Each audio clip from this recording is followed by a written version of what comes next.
So as I've stated previously, Pokemon Generation 10 should wait until 2026 to release. And while I still think that's the most likely scenario, we know that there is going to be a Pokemon release this year, and that's Pokemon Legends ZA. Now I know I've done some complaining about modern Pokemon recently, and since I want to be known for more than just complaining, I'll take this moment to give some much-deserved compliments.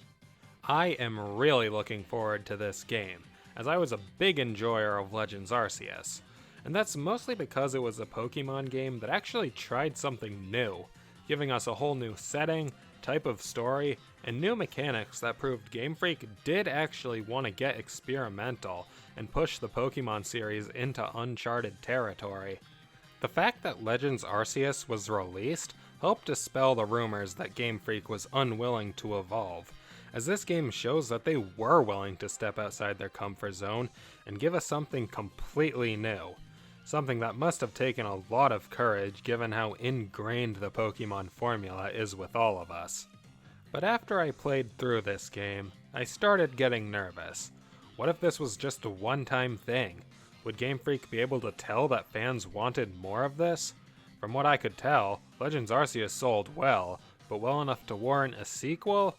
Game Freak would make all the money in the world if they continued with Legends games or not, so there was really no telling what would happen. All we could do was wait with bated breath.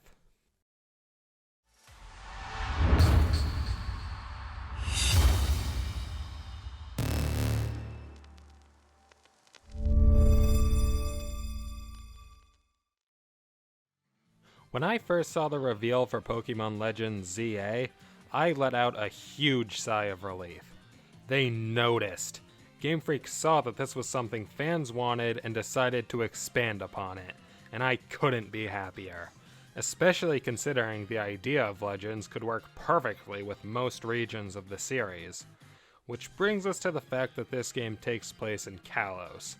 I personally would have preferred Unova, as it would have given us a chance to see what the original legendary dragon was like, but I'm not going to be picky right now, because I don't want to make it seem like I'm not happy about this. But yeah, back to Kalos. It's an interesting choice considering the reputation of Pokemon X and Y. While they don't seem to be the most hated games in the series, I've seen them criticized for being too easy and just not having a ton of content overall. Points that for me are kinda hard to argue with. And personally, I also found the story to be a bit half-baked, with Team Flare just seeming like lesser Team Galactic. And AZ, he's supposed to be this ancient figure that ties everything together, but aside from what's recounted in flashbacks, he doesn't really do anything throughout the story. I didn't even know his name until I battled him at the very end of the game. So yeah, the story of these games aren't the best, but given the fact that a lot of their lore depends on the history of Kalos, that kinda makes them perfect for the Legends treatment. There's a ton of stuff I can think off the top of my head that could be explored. The origins of AZ and Floette, the war that ensued, the ancient roles of the legendaries. They have quite a few options of how they can go about this. But aside from the great story potential, there's one other thing that gets me hyped for ZA, and that's the return of Mega Evolution. In the Legends ZA reveal trailer, I felt giddy when they revealed they were finally bringing back Mega Evolution. Ever since Gen 6, Game Freak seems to think they have an obligation to introduce a new in-battle mechanic even when they don't need to. I remember when they revealed terastallizing and just thinking, really? Did we need this? Mega Evolution was fun, simple, visually appealing, and was set up in a pretty clever way. Since Mega Stones took up a Pokemon's item slot, there could be times where Mega Evolving your Pokemon isn't always the best choice, adding an extra layer of strategy to what some might consider just an easy power-up. I was nervous that Mega Evolution was just gonna be forgotten, and I'm so glad to have been proven wrong. And with the way they revealed it, it's likely that we're gonna get new Mega Evolutions for the first time in over a decade. So far, this game is ticking most of the boxes for what I want. The return of a beloved mechanic and not as cheap knockoffs? Check. A continuation of an interesting idea that proved Pokemon can break from its normal formula? Check. Offering an expansion of what seemed like a pretty half-baked game? Check. I think the fact that this game exists is a hopeful sign for Pokemon.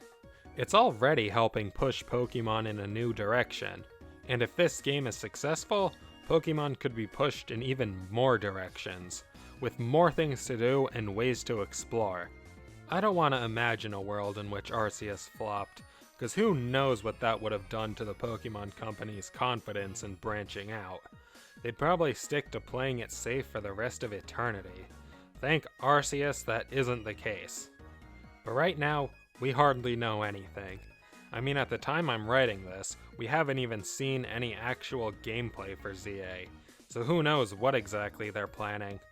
I of course can't confirm how good this game will be, but in my opinion, the fact that they're even making it is a huge victory for Pokemon fans. Do you agree? I'd love to hear what other people think of this game. But right now, we can only wait. See you guys next time.